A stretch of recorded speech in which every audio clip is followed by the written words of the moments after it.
right, we just had the opening ceremonies here at the World Ag Expo, and this is one of the folks we heard from, the mayor of Tulare, David Macedo. It went well. It went very well, and good morning, everybody, and what an exciting day, and what a great day of weather, and a great week of weather we're going to have to welcome the world to the city of Tulare.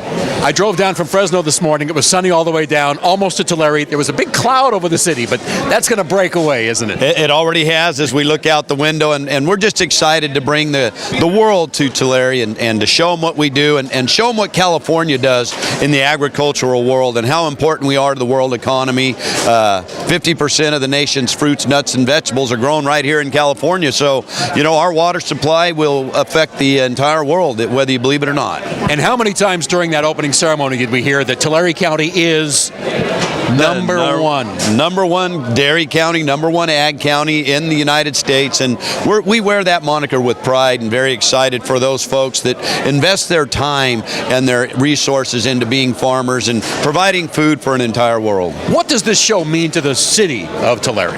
Well, obviously income, and great income. The hotels are booked. The hotels are booked. The shopping is full. The restaurants are full. And so it's a big economic driver for the next week, actually. It started about a week ago. It's going to go another week. A lot of businesses depend on this is their Christmas time. It's the Toys R Us of the economy for the city of Tulare at Christmas time. And so we're excited to bring the world, and there's really more than just an economic driver. It's your opportunity to shine once a year, your little small community within a bigger community, and let everybody know exactly what you're all about. Isn't it amazing that this small town becomes the center of the agricultural world every year during this time? Well, it is amazing, but it's not surprising. They talked about the 1,200 volunteers that put this together.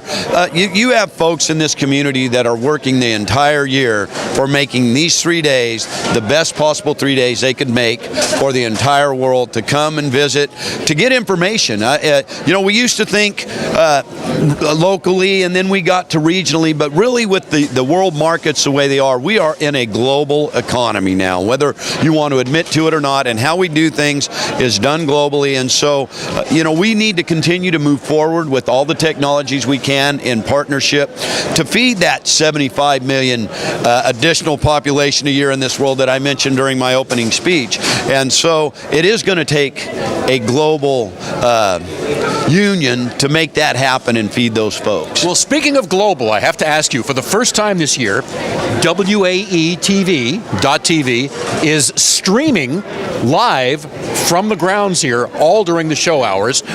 This show is going out to the world over the internet. Yeah, and that what an exciting opportunity for us and you to show at an immediate look what's going on the grounds. Those folks that may be within a couple hours that weren't planning on coming may see something that you show during the show and bring them to our community. And we really invite you to open up your cameras and show the world what's going on in agriculture, not just in the city of Tulare, but agriculture statewide for sure here in California. Mr. Mayor, thank you so much for being with us. Thank you. All right, we are reporting from the World Ag Expo. I'm Mike Scott.